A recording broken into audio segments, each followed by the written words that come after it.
You welcome back to the series unwinding the numericals. अभी हम 2023 के बोर्ड के क्वेश्चन सॉल्व कर रहे हैं। So let's see the question.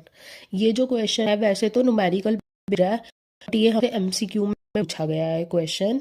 तो क्वेश्चन क्या है कि हमें पहले दो रिएक्शन गिवन है जिसमें दोनों की रिडक्शन पोटेंशियल हमें दे रखी है, एंड देन हमसे ये चार स्टेटमेंट बोल रखी है और पूछा है कि कौन सी स्टेटमेंट करेक्ट है।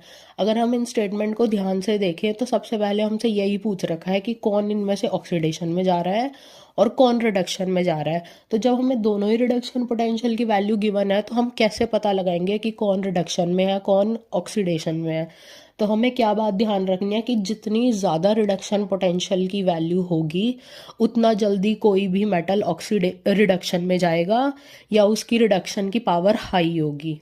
क्या बोला मैंने, मैं रिपीट कर रही हूँ कि जितनी ज़्यादा रिडक्शन पोटेंशियल की वैल्यू होगी उतनी ईजिली कोई भी मेटल रिडक्शन में जाएगा। यानी इन दोनों में से इसकी ज़्यादा वैल्यू है रिडक्शन पोटेंशियल की, तो Fe3+ का क्या होगा, रिडक्शन होगा, एंड यहाँ पे Sn का क्या होगा, ऑक्सीडेशन होगा।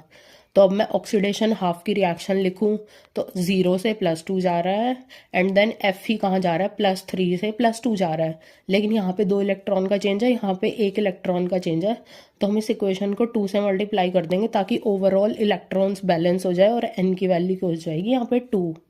तो अब हम E0 सेल निकाल देंगे जो कि हमसे यहाँ सेकेंड पार्ट में वोल्टेज पूछा है। तो वोल्टेज क्या होता है, E0 सेल यानी स्टैंडर्ड इलेक्ट्रोड पोटेंशियल।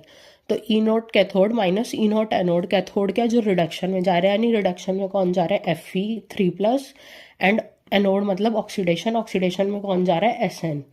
तो 0.77 माइनस माइनस ऑफ 0.14, तो हमारा आंसर क्या आ जाएगा, 0.91।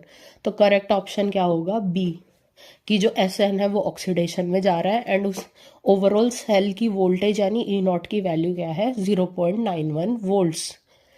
I hope this will be helpful. Thank you.